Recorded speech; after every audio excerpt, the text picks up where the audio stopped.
Hi, my name is Leslie from Berry Birdie, and today I'm going to share with you how to do binding on a hexi or octagon shape. So first of all, I start with a very thin piece of binding, and I do not fold it over. When I sew around my binding, I just use a single piece.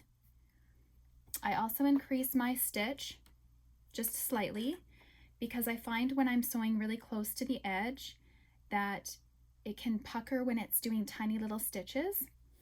I try to get on my smaller projects the binding to be a 1/4 inch wide or about 1/8 of an inch wide. I try to get it as narrow as possible, so finished at 1/4 of an inch.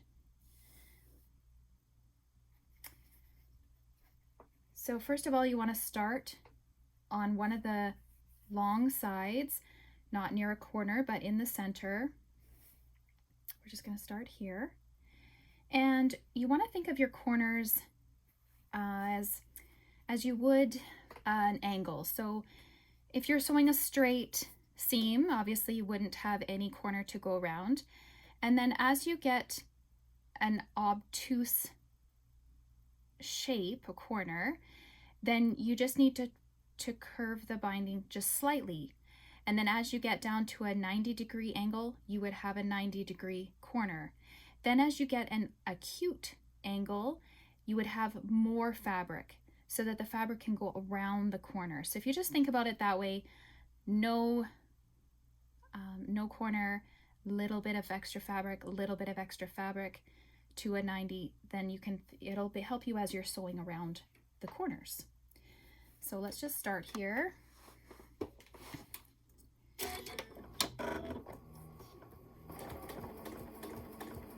And it's the same as you would a regular quilt, where if you're coming up to the corner and your binding is 1/4 of an inch wide, then you want to stop 1/4 of an inch from your corner. And it's the same with this as well. However, I'm trying to get about 1/8 of an inch binding here. So I'm going to stop 1/8 of an inch from the corner.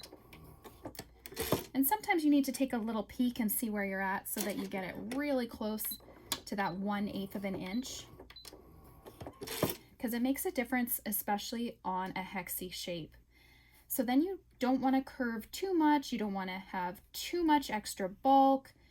All you need is a teeny tiny little corner. So all you need is a small little bit of an angle and a tiny little bit of a fold over here. So it's not like you would for a 45-degree angle. I'm going to just hold this up and show you here. See, it's just like this, a small little fold. And then you just keep on sewing just like you would for a regular binding.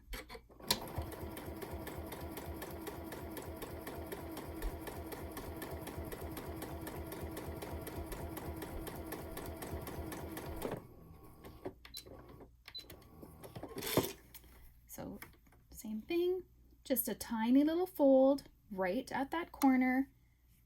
See, I have a little bit of an extra fabric, but not much.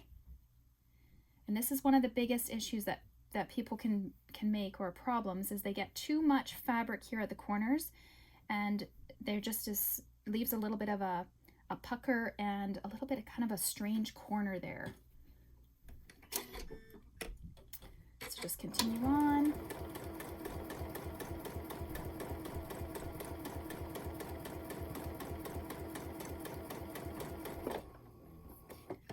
Take a little peek.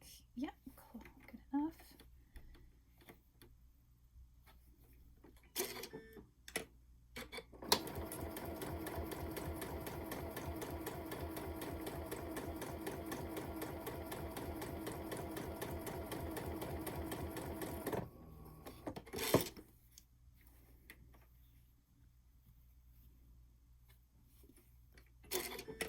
And just carry on all the way around.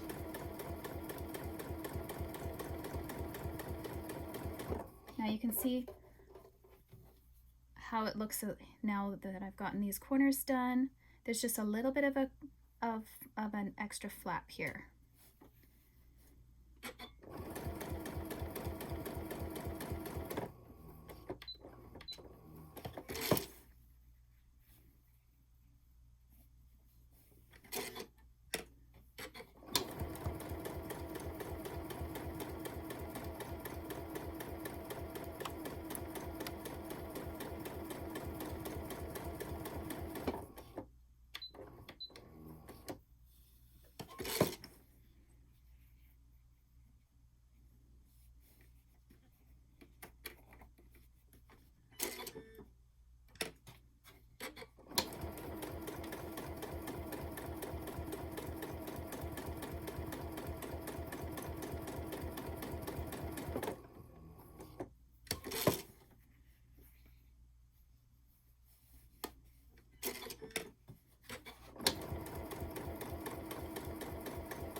Okay, so now when you're coming up to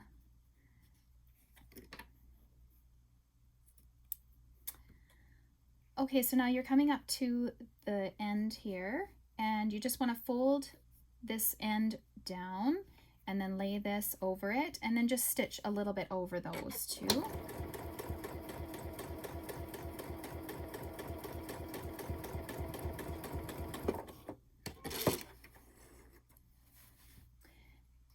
And now we're just going to head over to the iron to press it. So now I'm going to just show you how to press your binding, and this may seem a little bit silly to press it, but it works really well when you're working with small shapes and mini quilts, mug rugs. And what I do is I gently pull the binding to the back all the way around, and as you can see, I've already pressed a few of the corners here. I'm just going to show you.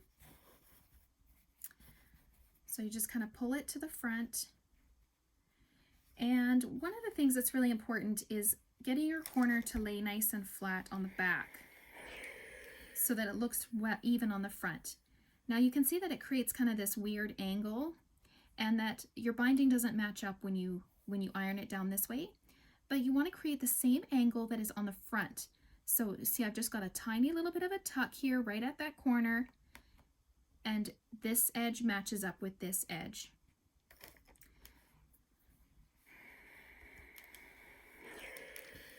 Then you do it all the way around. Just a tiny little tuck, and just make sure that that point is right at that corner before you press it. That's really helpful as well.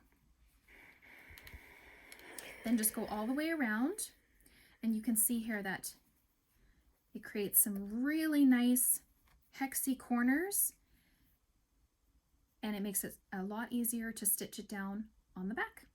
So thanks for watching, and you can also follow me on Instagram at berry_birdie.